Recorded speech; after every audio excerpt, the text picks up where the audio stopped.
and the development of, I'm going to come on to that, and the development of an action plan for Bath and North East Somerset. So as you just heard, this session is being recorded and we'll make it available on the Council's YouTube channel after the meeting. So I'm Jess David, I'm Councillor for Moorlands Ward in South West Bath, and I'm also Member Advocate for Biodiversity, which means I have a role to kind of champion nature and biodiversity issues within the Council. I'm going to say a few words to set the context for the session, and then we have some excellent speakers who I really appreciate joining us this evening, so thank you, who are going to provide some more information and also help us to take some questions at the end of the session. So our panel includes Amy Coulthard, who's trustee at Bath City Farm and also a former director of nature recovery at Avon Wildlife Trust. And Amy's going to be helping to set some kind of context for the natural environment in Baines. And then we have George Clutten, who's town clerk from Radstock Town Council, who's going to be telling us about a project in her area. And then we also have Stuart Gardner from our nature recovery team in the council, and he'll be telling you more about our work to develop an action plan. So as we go through and hear from these speakers, please do type your questions into the chat box, and anything immediate we'll try and answer straight away as part of the presentation, but then anything more kind of strategic or long term we'll tackle at the end of the session. And if we don't get a chance to answer everything, we will try to come back to you in writing. Whilst I'm speaking now, I understand there's going to be some polls popping up, so please do participate in these and share your views, and that information will feed into the work that Stuart and the team are doing at the moment. So you'll see one there at the moment. How well do you understand what is meant by the term ecological emergency? So just go ahead and vote on that. I'm going to say quite well. So context-wise, Bath and North East Somerset Council declared an ecological emergency in 2020. This was a really good starting point for visibility and accountability, with all councillors alarmed at the loss of nature in our lifetimes, both in terms of abundance and also diversity of species. Obviously, declarations are relatively easy to make, but as many of you familiar with local government will know, action can take quite a long time. But I'm pleased to say that over the last 2 years, we've been very busy. Most importantly, we've restructured and recruited staff so that we now have a dedicated team working on the natural environment. And yesterday I was really fortunate to be with some of the members of the team and external partners as we held a workshop to look at the development of our action plan, which is a really exciting milestone to get to. We've also got ourselves on track to implement something called Biodiversity Net Gain, which is going to be a really important tool for nature recovery in the planning system. And we're continuing to manage a series of strategic green infrastructure projects that are helping to restore and increase access to nature across Bath and North East Somerset. And that includes the Summer Valley Rediscovered programme, Bathscape, and also the water space projects. And then more operationally, through our parks team and wider partnership work, we're managing more of our council green space for nature, accelerating our work to plant trees towards our target of 100,000 trees by April 2023. And that includes some community orchards, street trees and larger scale tree planting projects. And we've also made the decision to stop the use of weed killers in our treatment of street weeds growing on the pavement and hard surfaces. So with this momentum, the next stage is to develop a comprehensive action plan, which will set out the actions that we'll take over the next 5 to 10 years. Stuart will tell you more about this later on, but I'm absolutely delighted that we've reached this point. I'm shortly going to hand over to Amy, who's going to tell us more about the natural environment in our area. But I think we've got one more poll there, which if you could participate in, that would be great. Thank you. Right, I'll hand over to Amy.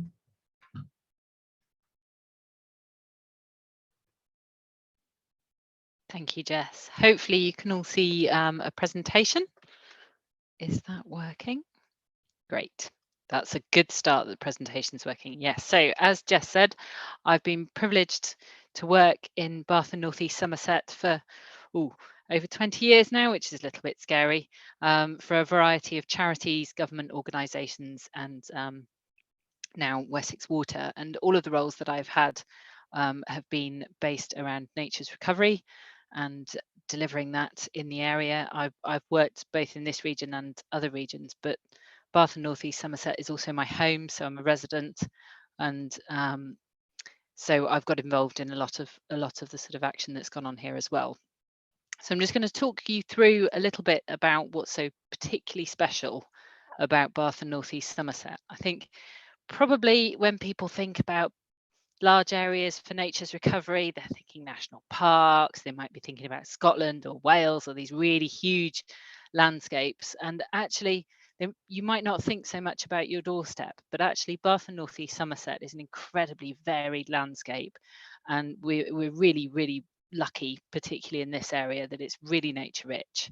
We've got the Cotswold Hills, that takes you down to Bath, and then out towards the Chew Valley, where you've got the lakes, you've got the hills going up into the Mendips there, and you've got the River Avon and all its tributaries around it as well.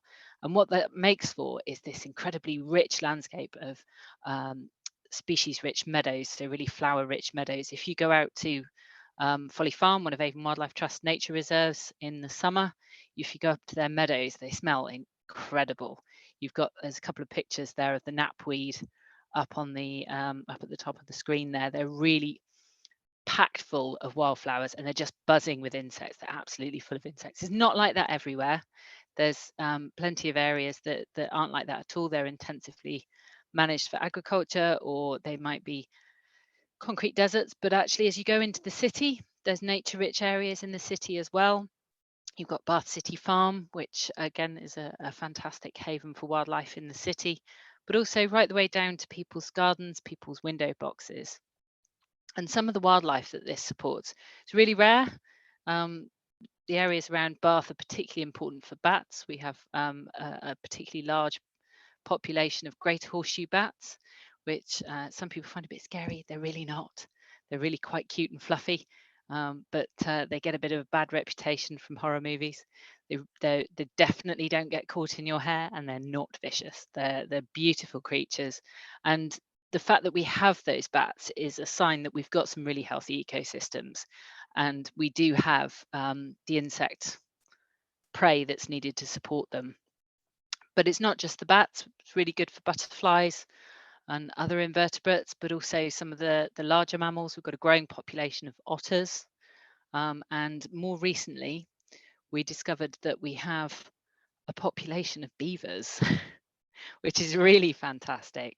Again, this is a sign that there's good areas of habitat for them to be living in. And actually, beavers create their own habitat. They're ecosystem engineers. And not only do we have beavers, but they are a breeding population. So we've got this little short video clip, which Dr. Bevis Watts took while he was doing some surveying on the river for Avon Wildlife Trust last year. And it shows you the kits that are on the River Avon. So they're actually on the main channel of the river. So they're not building dams or anything. They're burrowing into the bank and living in burrows in the bank. But it's really fantastic. And it's amazing that you don't have to travel very far to see species like this. They're all on your doorstep. Bath and North East Somerset is phenomenally rich in nature. So I'm going to show you this because they're quite hard to see. They're very shy. You're not likely to actually see them easily on a day-to-day basis. But you can see that there's a mother here with two of her 3 kits. There's one that's just off the screen that occasionally pops in and out. But they're really gorgeous, and the pleasure that we get from watching nature is really important. But actually, nature is fundamentally important to us. So healthy, functioning ecosystems give us clean air, clean water, and functioning soils that allow us to grow food. So it's absolutely vital that we look after nature. But sadly, it's not going to let me go on to the next one. It wants to stay on the beavers. But sadly, nature is in trouble and it does need our help. Actually, we need to take some urgent action to address some of the key issues that we've got. Habitat loss and fragmentation is a particular problem. There's a lot of areas of habitat that are neglected. Sometimes we think that actually the best thing for nature is to leave it, but that's not always the case. Wildflower-rich meadows need to be managed. You can't just leave them, they'll scrub over. So there's all sorts that we need to do. And increasingly with climate change, we've got issues with our rivers. The temperature of our rivers is rising, and that needs to be dealt with. But also with climate change comes increased disease risk. So the drought of 2018 saw an acceleration of ash dieback in our woodlands, and this is a serious issue, because actually for our woodlands to be accessible for people, as well as functional habitats, disease is a problem. But also competing land use demands. There's demands for housing. Probably quite aware that there's a crisis going on in the world around food production, and people are concerned about food security in this country. So you've got that competing need to produce food, but also actually the need for nature. Those two things aren't mutually exclusive. I've spent a lot of my career working with landowners to make sure that nature-rich farming is in place, particularly around Bath and North East Somerset. But also policy changes, those can be an opportunity, like biodiversity net gain, or they might be a risk if we're seeing some of those really strong environmental protections that we have in this country removed. But all is not lost. We have this incredible ecosystem of people. And Bath and North East Somerset, this is just a few of the organisations and a few of the partnerships I've had the pleasure of working with over the years. There's a lot more. So if you can't see your name on there, I'm really sorry. I couldn't fit them all on, not onto one slide.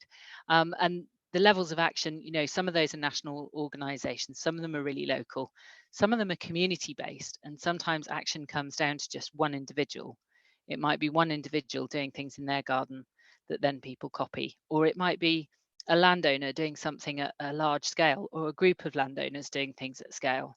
But the most important thing is that actually everybody's taking some sort of action at whatever level that is. And that action can be all sorts. Anything is good.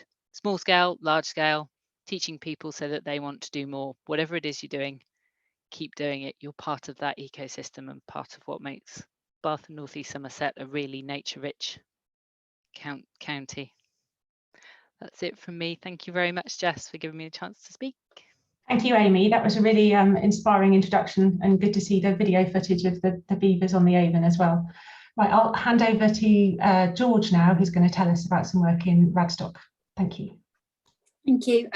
So my name is George. I'm the town clerk in Radstock Town Council. We've been working with several groups, mainly Somer Valley Rediscovered, on one of our sites. So Hayden Batch was purchased by the town council back in 2018, and if I'm really honest, nothing's really happened on Hayden Batch since that purchase.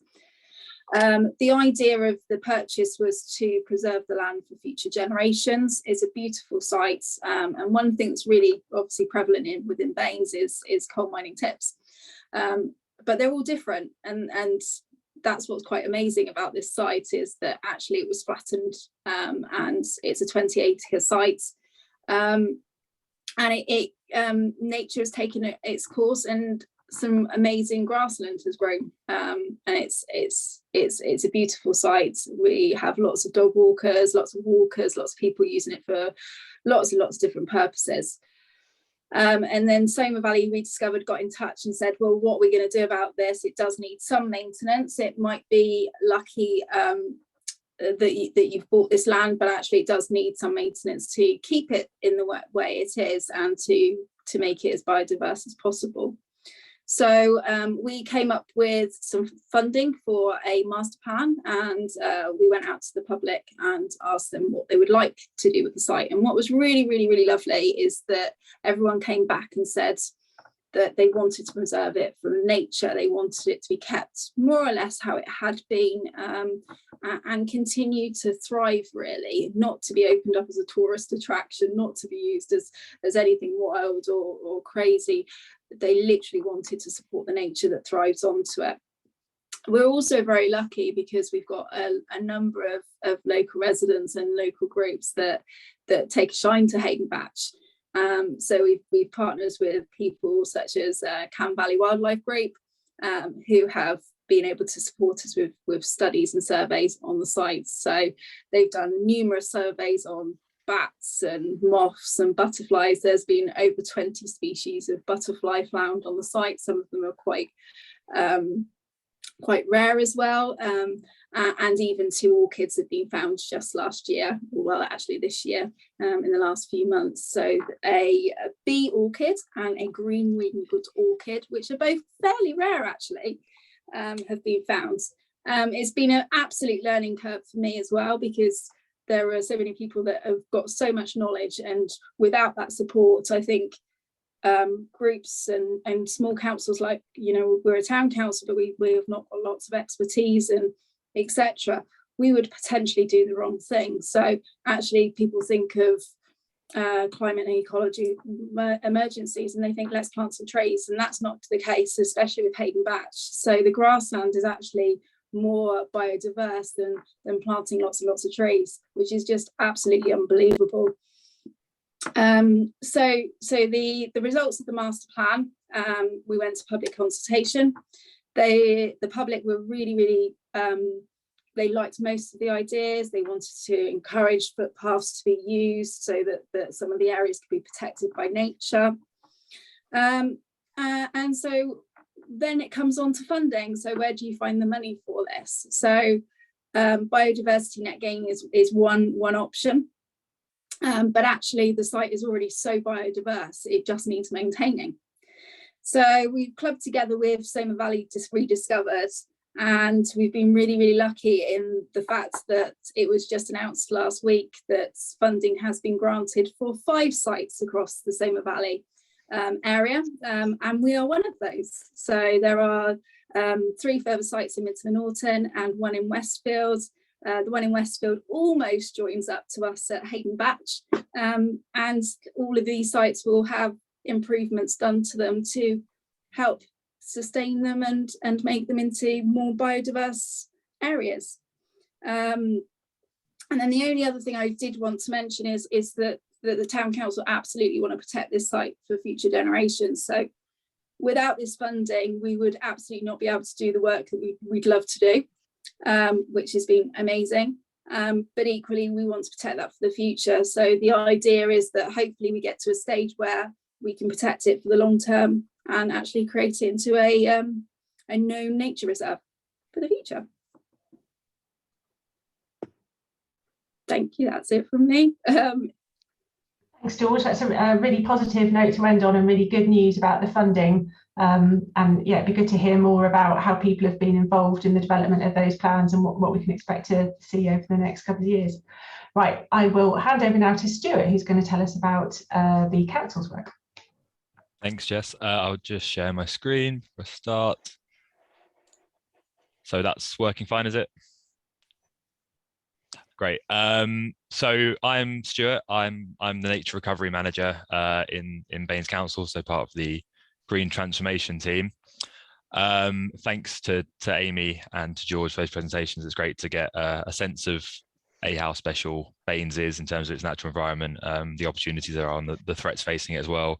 And then an example of how community-led action is making a difference on the ground. And I think it's incredibly important that we do lean on communities and give them the opportunities to take the lead on nature recovery, because as I'll hint in this webinar, the council can't do everything on its own, and there's the scale of the challenge is huge, scale of the opportunity is huge, and so empowering residents and town council is a massive part of that, and it's great to see an example of that. I'm going to run through a bit of background on the ecological emergency and why we declared this to the council back in 2020. Some of this might be repeating what Amy said, so I'll try and run through it quickly, but it's worth reiterating. I mean, the headline is that nature has been collapsing at a pretty alarming rate. These are figures worldwide from 1970 to 2018, so declines of 60% in wild vertebrates, studies showing declines of insects above 70% in that time frame, and declines of 83% in freshwater wildlife. These are really stark declines, and it's also worth bearing in mind that 1970 things had already declined quite significantly there, especially for things like vertebrates across the world. So even in that 50 years, we've seen a huge decline in nature. That's been reflected in the UK as well. We're, I think, one of the most depleted nature depleted countries in the world, according to the Biodiversity and TACNIS Index, and it's also true for the West of England. So these are is some of the best data we have on bird populations in the West of England, from the Avon Ornithological Club, and this graph is showing the decline in starling just from 1995 to 2020. So you can see there's been a pretty stark decline just in that time frame. And this is an insect-eating bird that's a resident in the UK. It's not a migratory bird generally. And the declines in its population are demonstrating something that's causing these declines, whether it's decline in the insect population, decline in habitats, land use change. There's an underlying decline here, and another graph here showing cuckoo, one of the UK's most iconic species, a summer visitor. And in the west of England, since 1995, we've gone from, and this is just an index, but for every 100 cuckoos then, there are now 5 maybe now. So that's incredibly stark across the landscape, where you would have once heard cuckoos commonly in the summer. Now they're just not there. And the reasons for that are complex, but there's plenty of other species showing these declines. And in the last 25 years, a lot of species dependent on insects have been declining quite significantly. That's demonstrating a wider decline in our natural environment. Amy touched on some of the reasons behind this earlier, but generally our use of land and resources has placed unsustainable pressure on nature, and that threatens the stability of ecosystems both here and globally.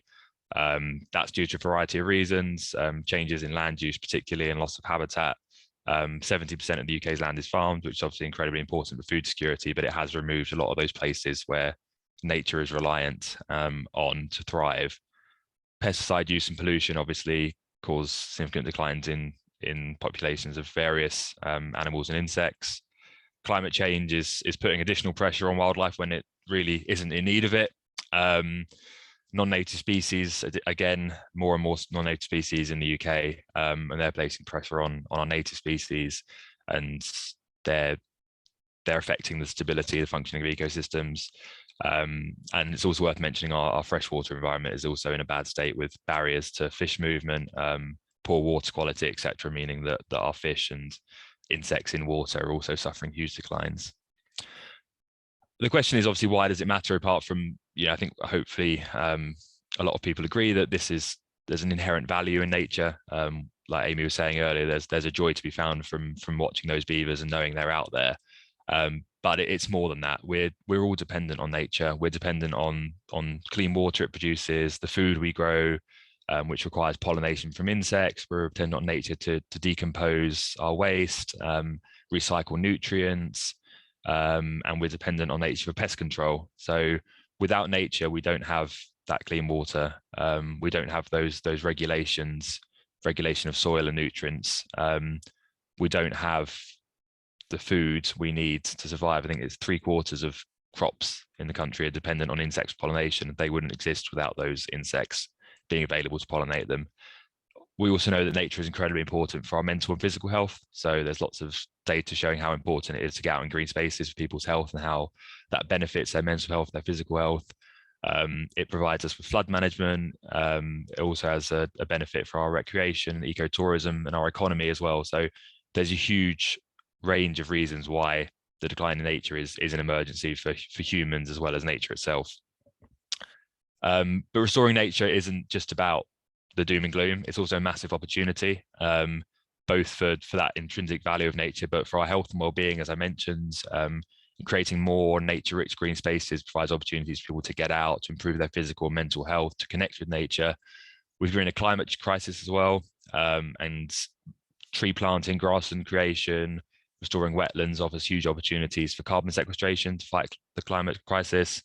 As I mentioned, we're reliant on pollinators to increase our food security, and at a time of where that's top of the agenda, actually restoring nature is a huge part of improving our food security, ensuring those pollinators are there to pollinate our crops, and those pest control species are there to control pests which blight crops. Huge opportunity for green jobs, whether that's from coppicing as this guy is doing, to ecologists, to people working with communities, all across the public and private sector. There's massive opportunities to skill people up and give them good quality jobs, and fulfilling jobs as well. Nature can help improve water quality, reduce cost to water companies, and ultimately reduce our bills. It can reduce flood risk and provide general mitigation to climate change. As summers get hotter, winters get wetter, nature is going to be important in fighting that and in giving us shade and reducing our flood risk. So ultimately, we're coming down to why do we need an action plan? We've explained why we declared an ecological emergency in 2020, recognizing the severity of degradation of the natural environment and the loss of wildlife, and why that matters. And we've been doing a lot of work since, as Jess was hinting at. We've got these strategic green infrastructure projects investing in nature recovery and green infrastructure for people to benefit from. We've got a new nature recovery and green infrastructure team providing the resource needed to tackle the ecological emergency. The parks team have been looking at how they can respond. So there's a lot going on, but we need to set out a clear action plan to structure what we're going to do in the next 8-10 years to address the ecological emergency across the whole council and in partnership with all the other organisations that Amy was referencing earlier, with communities, with residents. And that's important to set out what we're going to do, but also to demonstrate leadership and a commitment to action in terms of what the council is going to do, setting an example of what we can do for communities, residents, and partner organisations, and empowering those people, those organisations to contribute towards addressing tackling the ecological emergency. So in terms of what we want to achieve by 2030, we want to be nature positive as an organisation, as a council by 2030. And that means that in the next 8 years, our actions are going to be net positive with regards to increasing biodiversity, restoring nature. So as a whole, the council will be positively contributing towards nature recovery. These aims are just setting out what we mean by addressing the ecological emergency and being nature positive. So we want to see more land and waterways managed positively for nature across Baines. We want to see species improving in terms of their abundance, more species, and spread more widely. And the people angle is also really important. We want to enable more people to access and engage with nature. So I'm just going to demonstrate what that means quickly for each of those.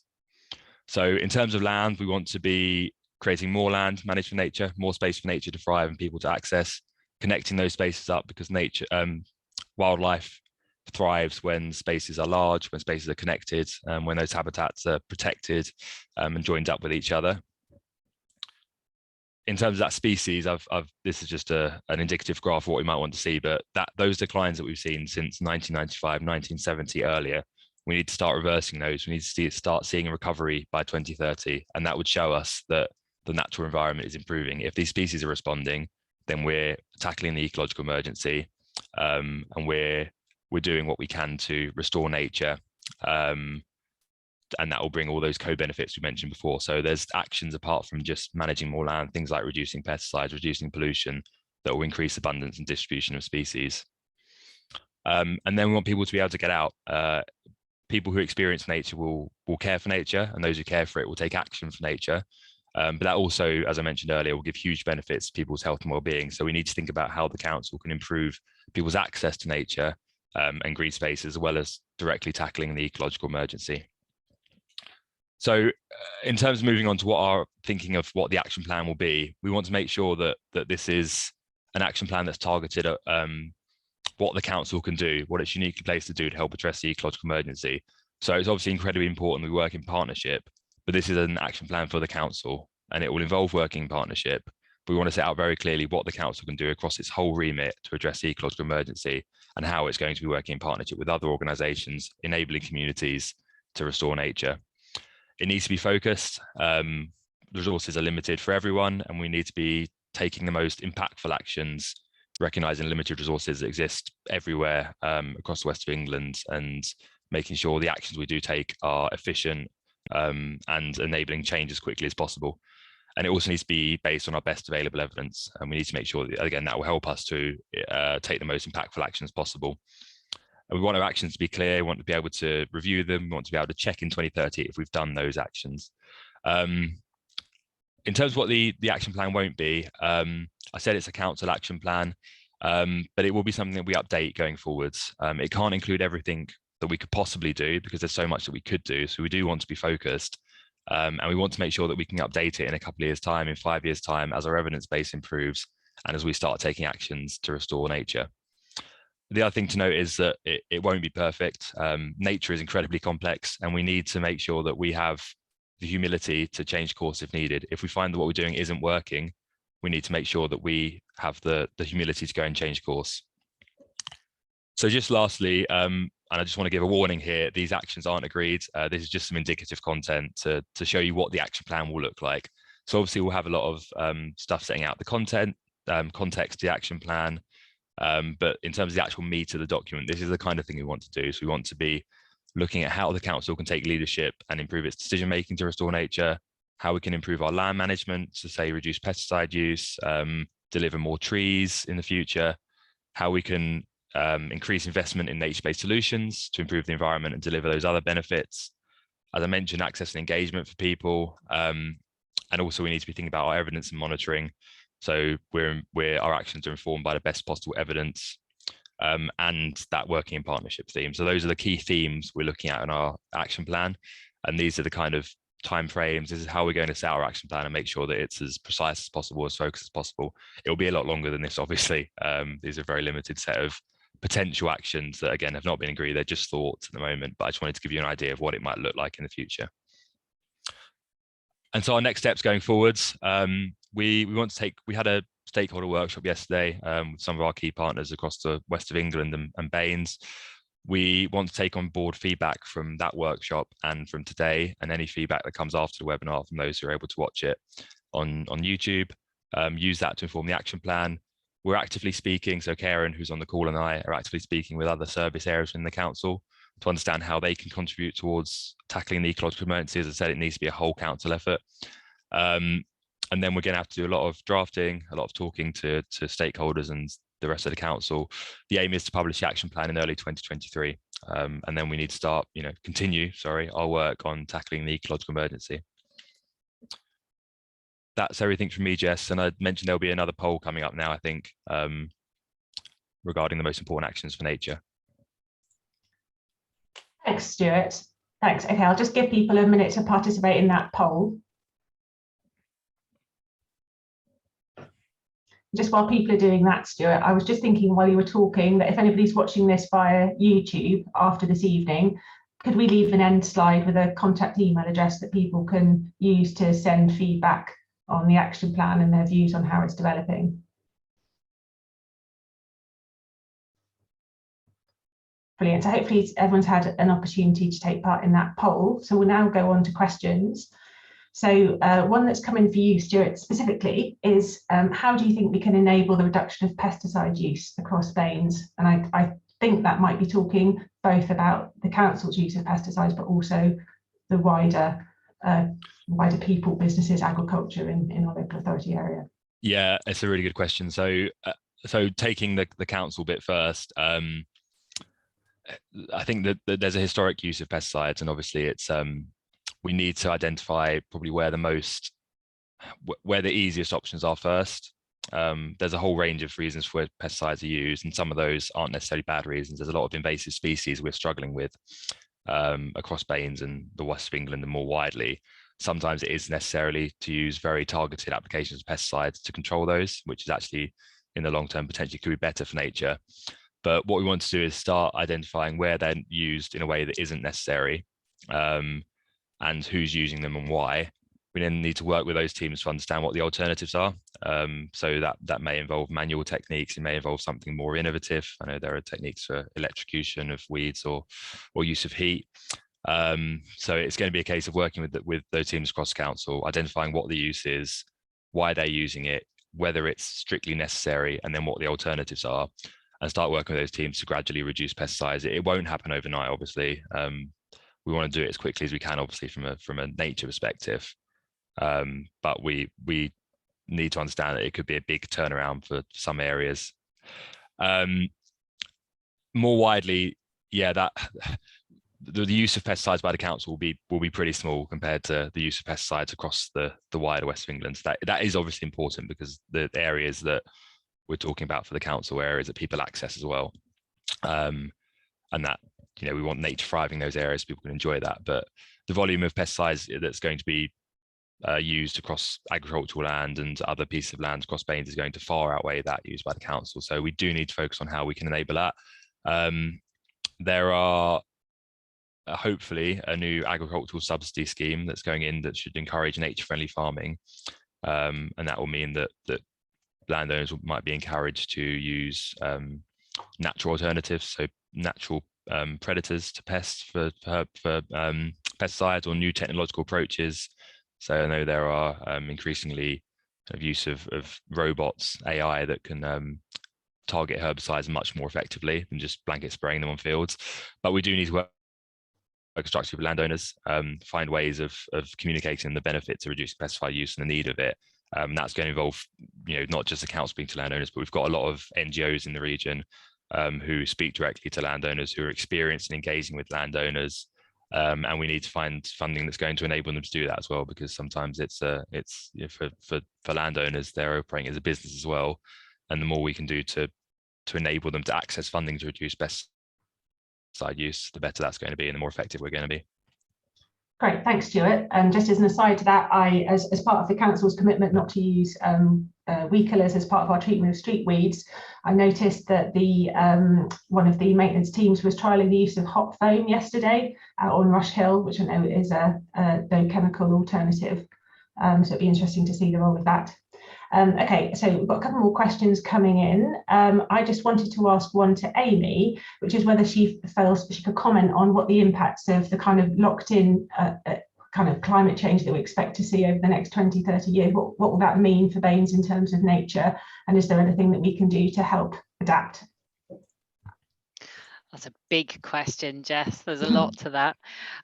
But to think about species, first of all, well, I mean, some species we might see their range coming much further north, which might mean that we're seeing actually species that we don't normally see. So I was out a couple of weeks ago with a friend of mine who's a specialist in dragonflies, and she said she was seeing a lot more species that she wouldn't expect to see. So you might start seeing species that maybe you might think were more confined to the sort of southern coasts of England coming further north, but then some species potentially will be affected by some of the impacts on our climate. So thinking about the bat species that we have that are particularly unique and special to Bath and North East Somerset, changes to our climate, particularly shifting seasons, has the potential to have both a positive and negative impact on those species. So for example, warmer, much milder winters, bats do hibernate, but they don't hibernate all the time. They do wake during periods over the winter when it's mild enough to feed. So actually they may be able to feed more over winter, which might mean that they survive better, but actually they may wake during periods that are mild that then prompt them to move to a different location where they are. They move between different roost sites depending on the climate, and they might find themselves in a spring site and then have another cold snap because that warm snap actually wasn't spring, it was still the middle of winter. And then we're seeing those sort of unpredictable weather events, there's really cold snaps coming late in the winter and into spring, or warmer spells over the summer. We're also seeing that increased disease risk. So ash dieback, as I said, diseases, seeing those accelerate more with events like drought. So actually in terms of actions we can take when we're planting woodland, or there's an awful lot of effort being put into planting trees at the moment. Thinking about what you're planting, there's loads of great advice out there about what tree species to plant, but planting a wide variety of species so that actually there's if one species becomes susceptible to disease, you've still got others there in its place. And particularly around Bath, I think our beech trees are potentially particularly at risk when it comes to drought. So increased drought may well put some of those stunning beech woodlands that are around Bath at risk. So those need to be thought about in terms of diversifying trees. And habitats, really increasing the size of habitat that's available, connecting up areas of habitat so that species can move according to the changes to their range as the climate shifts. So making it easier for species to move between locations will be really important. So it's the classic Lawton principles of making habitats better, but also bigger, having a lot more of them and joining them up. I can see Karen's got her hand up, and I know she's got probably lots to say on this topic. Thanks, Amy. Yeah, Karen. Yeah, I was just really going to follow up that point really, in terms of one of the things the council is looking at is the kind of large-scale landscape projects linking protected landscapes. So we've got the Mendips in the west and the Cotswolds in the east, and looking at ways that we can use our amazing river systems to make habitat connections between those two landscapes. And I think that then joins in with regional and national scale initiatives that are looking to connect habitats. So we're able to join into those schemes, which is a real opportunity. And there's a lot we can do to help species find a way to respond to climate. Thank you, Karen. Great. Okay, we've got another question to go to. Just to remind others taking part in this session, please do put any further questions you've got into the chat box or the Q&A function, and we'll try and address those now. So we've got a question around the role of community involvement in the management of land, and in particular for regenerating land and growing healthy food. What role does that play in our ecological emergency action plan? Should we start with Stuart and then go to any others of our panelists that would like to answer? Yeah, that is a really important question, and that is something. So those list of potential actions, well, yeah, we're not meant to be exclusive. So we are thinking about how we can encourage co-management of land ownership, and the example of George and the town council taking on some of the ownership of, say, Hayden Batch and some of the other areas in the Summer Valley. There are examples already of communities taking on those space, and I think the more we can see that, the better. The more communities can feel like they have ownership over that, I think that the better it is in terms of engaging people with nature. And as I said, that leads to A, health and well-being benefits, but B, people more likely take wider action on nature. And the food growing, yeah, I completely agree, that's really important. Allotments is something that we do want to look at in the context of the ecological emergency. A, how they can be as nature friendly as possible, but B, recognizing that the allotments are already quite nature rich sites, so the more that people can have access to those, the better. So that's A, encouraging people to grow lands where they can, and B, making sure that people have as good access to allotments as we can possibly give them. So that is really important. There's what we're also quite keen on doing is looking at ways for local areas to start kind of taking ownership of planning for nature. And I say planning not in the kind of house building classical sense, but saying we know that these are our best sites for nature, we know that these are our opportunities, and then start putting that into a document, a kind of action plan at the local level, because we just can't know all that detail at that local level. We need to be using that local knowledge, that local expertise on what the key nature is in their area. So we're really keen to roll that out, and that's another tool in enabling that local ownership and local management of land for nature. Thanks, Stuart. Okay, I had a further question for George, which is one of the things that struck me in Stuart's presentation was that a part of our action plan will be about access to nature and increasing people's access to nature. Is there any work that you've been doing that's relevant in Radstock in terms of your master plan and the extension of green spaces, and how are you involving local people? Yeah, so the local community has been involved from day one, really. So they were involved in our initial stakeholder meeting. So we had groups of people who commented on what they would like to see on Hayden Batch, and gave us information on what's happened in the past and what was necessary for the sites. The whole idea around the funding for Hayden Batch and the master plan is that the community absolutely gets involved. We're not going to be able to achieve half of the things and the work that we want to do without community getting involved. I think Amy mentioned it earlier around scrubland management. So Hayden site, if you've never been there, it's a flattish site with a few hills in between, but it's used as commuter area between the sites. It's mainly grassland, and then it's got some trees that have encroached. So the nature is taking over. And actually, one of the biggest issues we've got on Hayden Batch is dog walkers and managing dog poo, if you like. So actually, poo is very enriched. So that enrichment goes into what little soil is there, because obviously it's mainly the coal spoil. But that actually makes normal grass take over.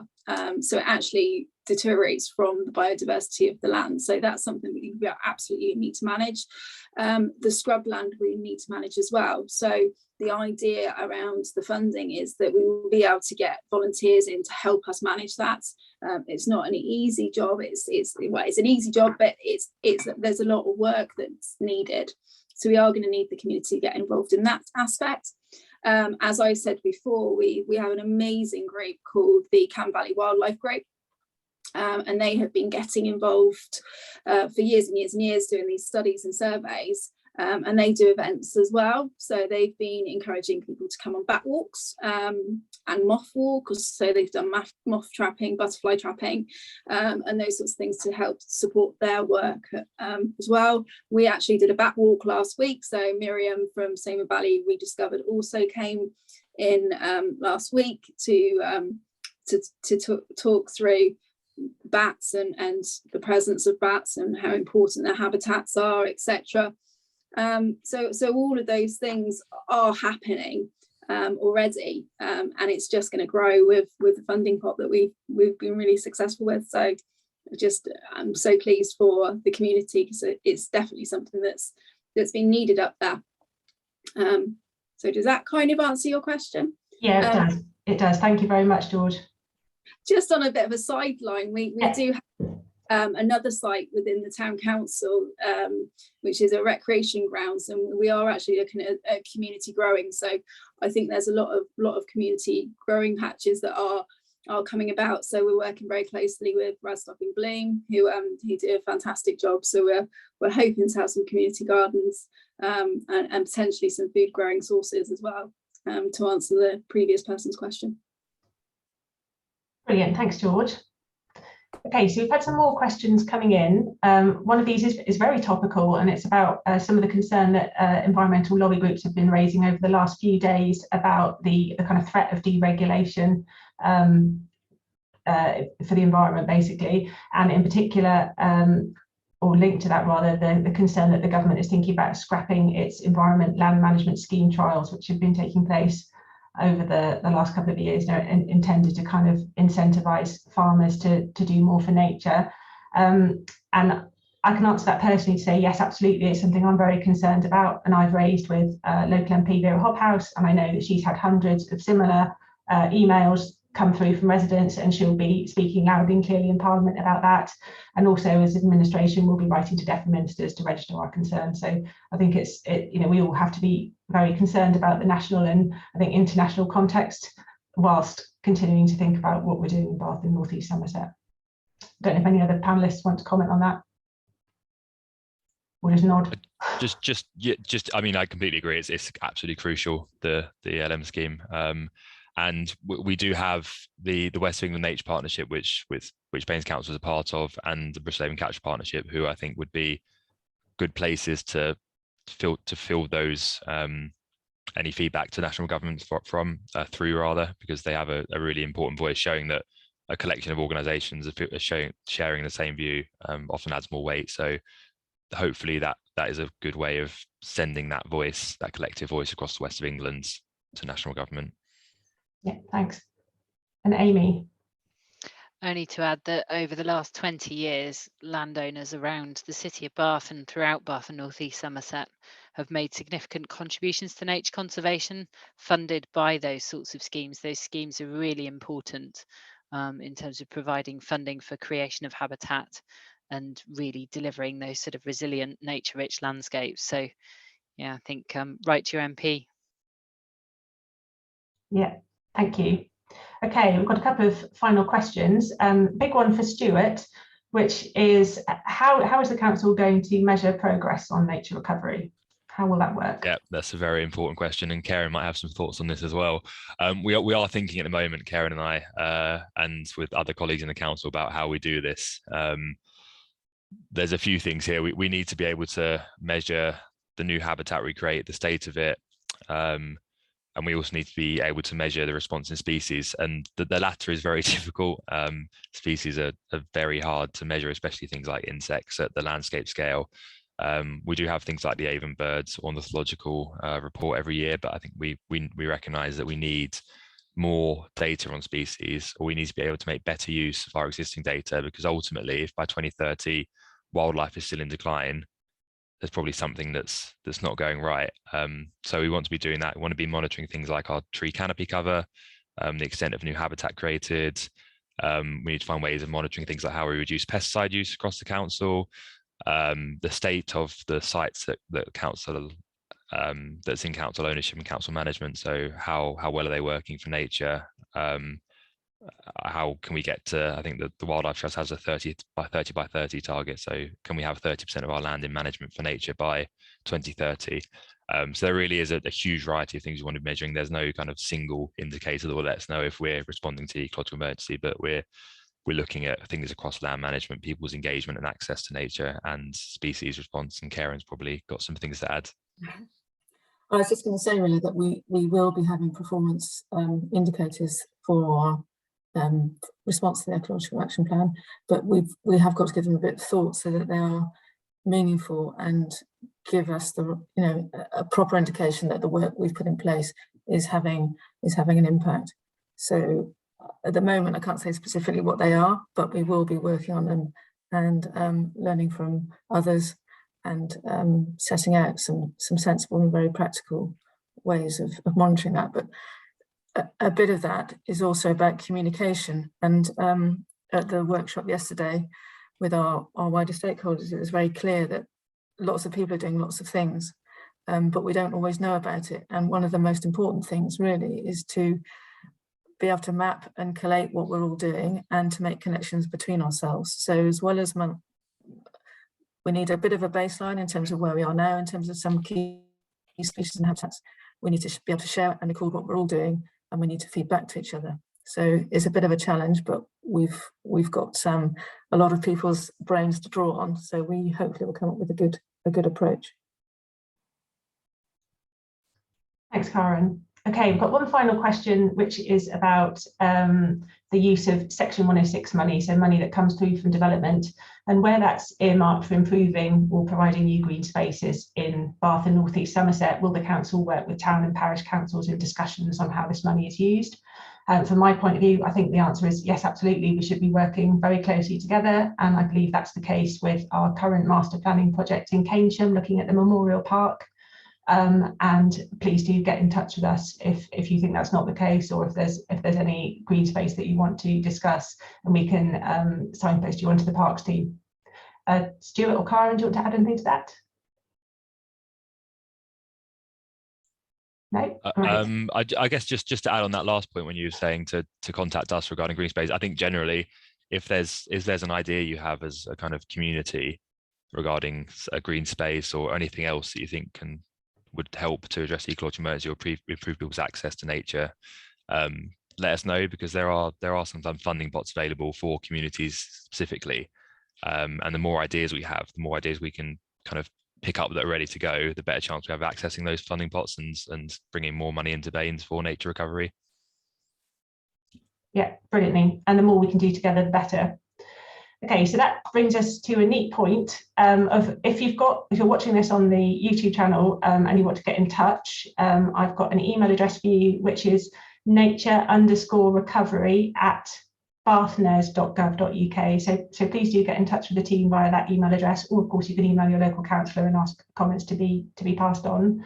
So thank you very much to everybody for taking part in this evening's session, for taking part in the polls, and for giving us your questions. And thank you very much to the panellists, to Amy and George particularly for joining us this evening, and to Stuart and Karen, of course, whose job it is to take all this work forward. So it's been a really energising and useful session, and we look forward to providing more information and updating everyone in the future. So thanks very much, everyone. I'll end it there.